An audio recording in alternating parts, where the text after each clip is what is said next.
c'est évident que ce qu'on ne peut pas perdre va nous perdre. Oui, c'est ça, c'est ça.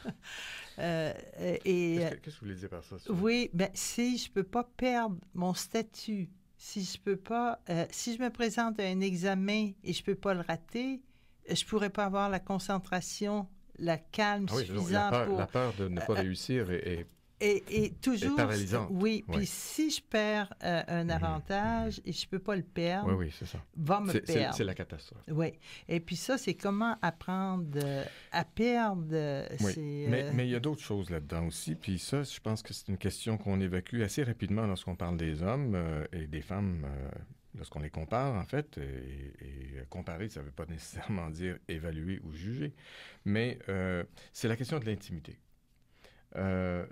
Est-ce que les hommes sont capables, Dr. Leccia, d'intimité? Et est-ce que c'est à ce niveau qu'il pourrait y avoir, est-ce que ce ne serait pas à ce niveau qu'il pourrait y avoir une piste de solution? C'est sûr que dans les images qui circulent des hommes ou qui ont circulé jusqu'à présent, l'intimité n'est pas très très présente. Voilà. Je veux dire, dans la littérature... C'est la virilité, c'est la musculature. C'est ça, ça. C'est quand même... Bon, sans aller peut-être jusqu'à là, mais qu'il n'y a pas une grande notion d'intimité, mais aussi peut-être...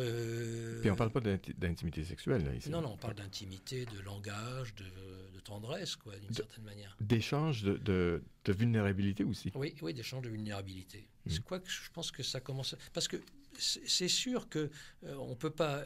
Quand on parle d'environnement, il faut bien comprendre que ça n'exclut pas l'histoire individuelle des gens, leur biologie, leur génétique, enfin tout ça entre en jeu, quoi. Ce que j'essaye d'introduire dans la compréhension de ce genre de phénomène, c'est l'environnement. Mais ça n'exclut nullement ni les contraintes, les déterminations que chacun peut avoir de sa propre histoire, de chacun peut avoir de sa propre génétique, de sa propre biologie. Est-ce que le suicide est génétique? Il y a des études là-dessus. Il y a des études qui se font pour essayer de savoir si le suicide est génétique. À ce moment-là, il n'y a rien à faire. Bien, c'est là où, ça c'est ce que vous apportez là, eh bien, c'est toujours le débat, est-ce c'est dû à la nature ou à l'environnement? Oui. Et puis, il n'y a pas d'autre réponse que les deux. Hein? Et puis, parce qu'un humain a l'avantage d'avoir un cerveau qui lui permet de changer quelques données.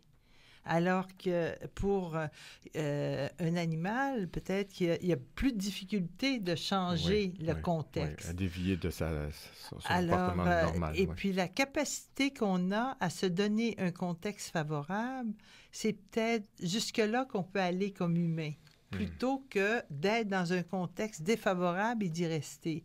Avec les problèmes de France Télécom, ce que je trouve qui est le plus difficile pour un humain d'accepter, c'est cette impression d'avoir été traité injustement et d'essayer de prouver qu'ils ont raison et qu'on ne peut pas prouver. Puis perdre sur ne pas prouver qu'on a raison, que le système de justice, à l'occasion, n'apporte pas la justice nécessairement. Oui, et puis ces organisations qui sont des organisations de plus en plus pyramidales dans les entreprises, où les gens ont des difficultés à accéder au haut, où toute l'horizontalité, tous les rapports de groupe sont cassés parce que les gens sont déplacés, éventuellement, changés de poste, qui fait que, effectivement... Et ça, moi, je crois que c'est cette grande difficulté d'accepter ce qui est inacceptable. Oui.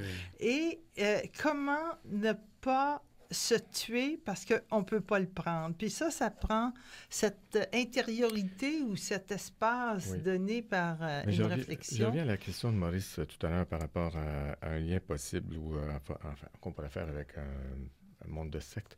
Mais ces grosses entreprises, là, elles ont leur culture, elles ont leur loi interne et puis elles ont leur modèle. Et si vous n'entrez pas dans ce modèle-là, c'est comme une secte, ça.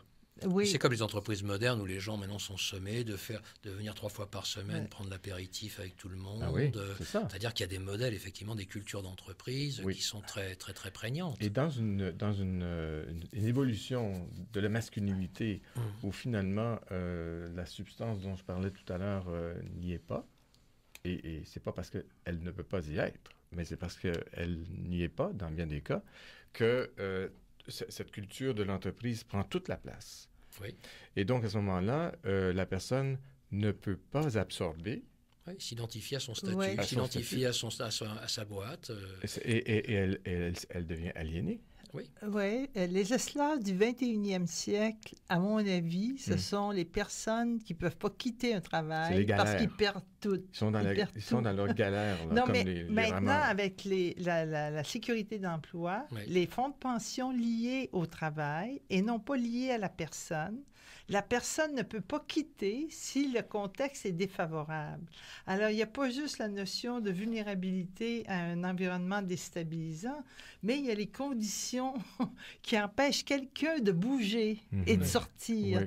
Oui. Alors, ils sont comme des esclaves. Ben oui. Ils n'aiment plus leur travail, ils comptent le nombre de journées ou d'années pour Avant la retraite. Ah, ben oui. Et puis, mais voyons donc, mais pourquoi tu peux pas sortir? Mais il nous reste 5 minutes à peine, 4 minutes.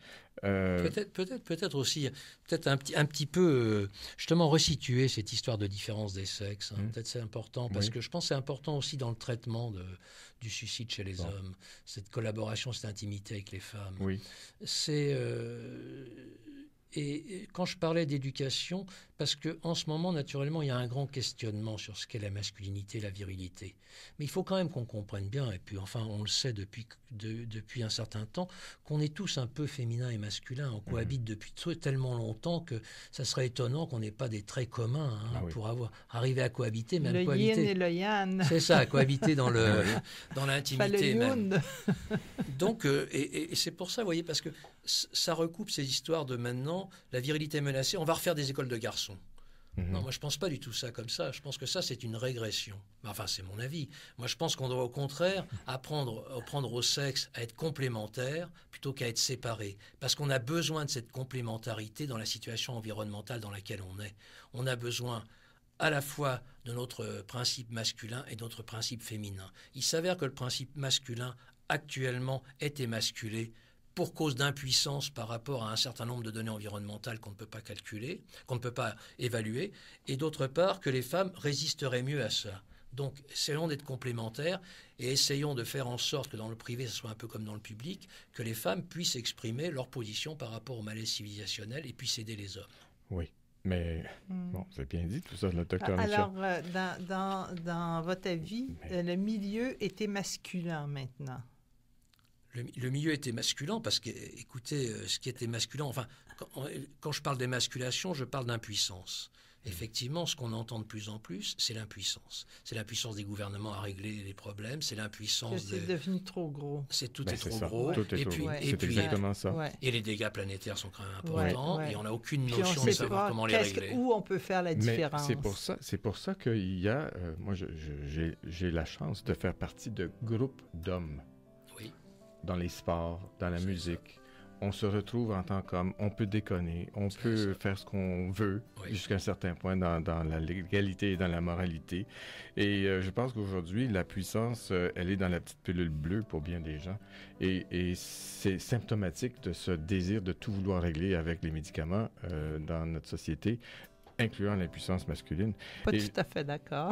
Ben ça, c'est pas grave, ça. On pourrait en discuter. Mais il faut faire une émission là-dessus, sur l'impuissance masculine. Oui, tout à fait. Suzanne, c'est une date. Oui. Mais là, notre émission arrive à sa fin et je veux surtout... Suzanne, on peut remercier la présence de Dr Leccia d'être avec nous. Je pense qu'on pourrait faire au moins 5 émissions avec vous. En tout cas, je vous remercie de m'avoir invité. Moi. Et puis, j'espère que ça ne sera pas la dernière fois et que vous serez aussi disponible pour reprendre le thème du début. Et Suzanne, eh bien, comme d'habitude, toujours agréable, même si on n'est pas toujours d'accord. Et puis, un grand merci à Nicolai et ben voilà, on vous remercie d'avoir été là et on vous souhaite une bonne semaine et au plaisir de vous retrouver à Destination Bonheur sur les ondes de Radio Ville-Marie 91,3 à Montréal et c'est un au revoir.